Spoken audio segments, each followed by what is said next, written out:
Hi guys! Ngayon may panibagong recipe na naman akong ituturo sa inyo. Tara guys, samahan niyo ako sa aking pagluluto. Ngayon gagamit ako ng 6 na tasang tubig para sa sabaw. Saka ko hihintayin hanggang sa kumulo. Ngayon kumukulo na, ilalagay ko na yung sibuyas. Maglalagay din ako ng kamatis. Ngayon pakukuluan ko lang siya ng 2 minuto. Napakuluan ko na yung sibuyas at kamatis. Ngayon ilalagay ko na yung hipon.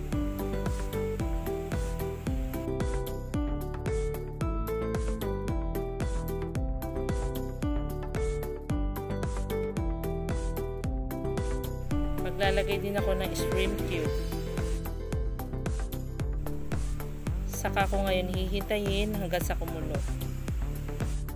Ngayon kumukulo na, maglalagay ako ng kalahating kutsarang asin.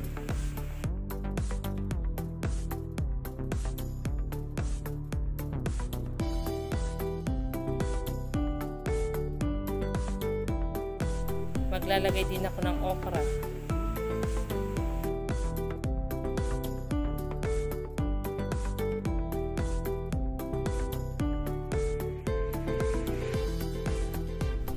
Lalagyan ko rin ng labanos.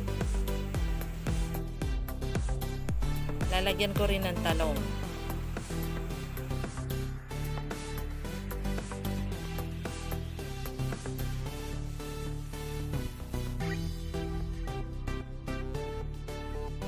Maglalagay din ako ng enoki mushroom.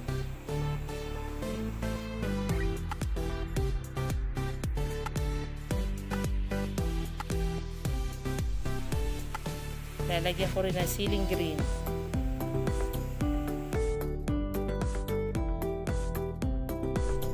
Hahayaan ko lang na kumukulo ng 2 minuto hanggang sa maluto yung gulay. Ngayon maglalagay na ako ng bok choy.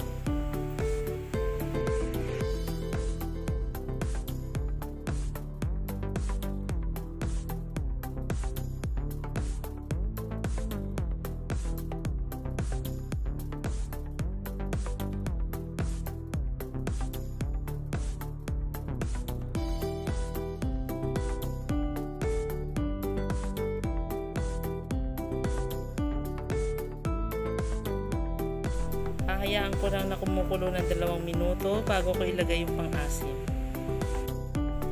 Ngayon maglalagay na ako ng pang-asim.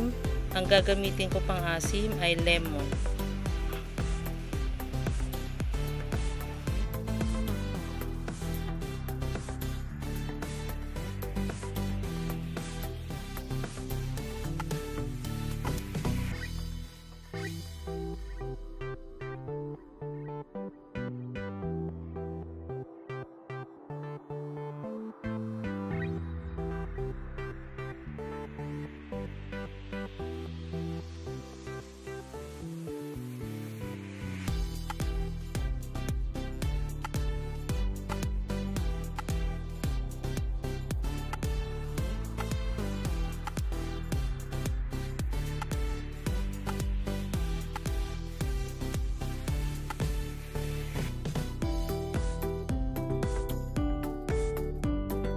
Ito na guys, luto na yung ating sinigang na hipon sa lemon.